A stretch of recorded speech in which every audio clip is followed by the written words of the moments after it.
Golden diamonds, Eramalloor, Vadathala.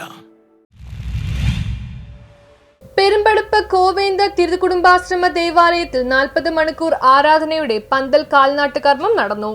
Perumbadappu കോവേന്ദ തിരുകുടുംബ ആശ്രമ ദേവാലയത്തിൽ March 13, 14, 15 തീയതികളിൽ നടത്തപ്പെടുന്ന 40 മണിക്കൂർ ആരാധനയുടെ പന്തൽ കാൽനാട്ട് കർമ്മം ആശ്രമ superior reverend father Andrews Puthenparambil February 22 തീയതി ഞായറാഴ്ച രാവിലെ 9 മണിക്ക് നിർവഹിച്ചു. Father Raphael OCD, sister Agatha, general convener Roy Chennattu, secretary advocate Maria Rincy, പന്തൽ committee convener Sabu Kuruppassery, publicity convener Jomy Joseph Puliyanthara എന്നിവരും അനേകം വിശ്വാസികളും പങ്കെടുത്തു.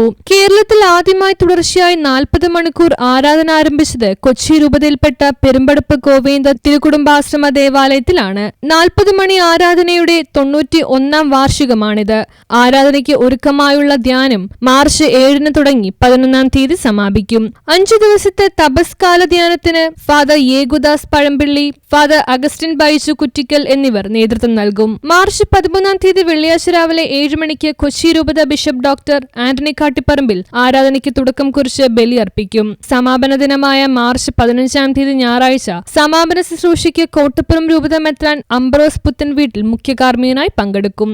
ആരാധന ദിനങ്ങളിൽ bishop emeritus Joseph Kariyil, Malankara അതിരൂപതയുടെ സഹായ മെത്രാൻ doctor Yuhanon Mar Alexios, reverend father Andrews Kattiparambil, father Augustine Mulloor OCD, father David Rodrigues, father Shinoj Xavier Punnakkal, father Sebastian Karukappally എന്നിവർ തിരുക്കർമ്മങ്ങൾക്ക് നേതൃത്വം നൽകും. News bureau, Kochi.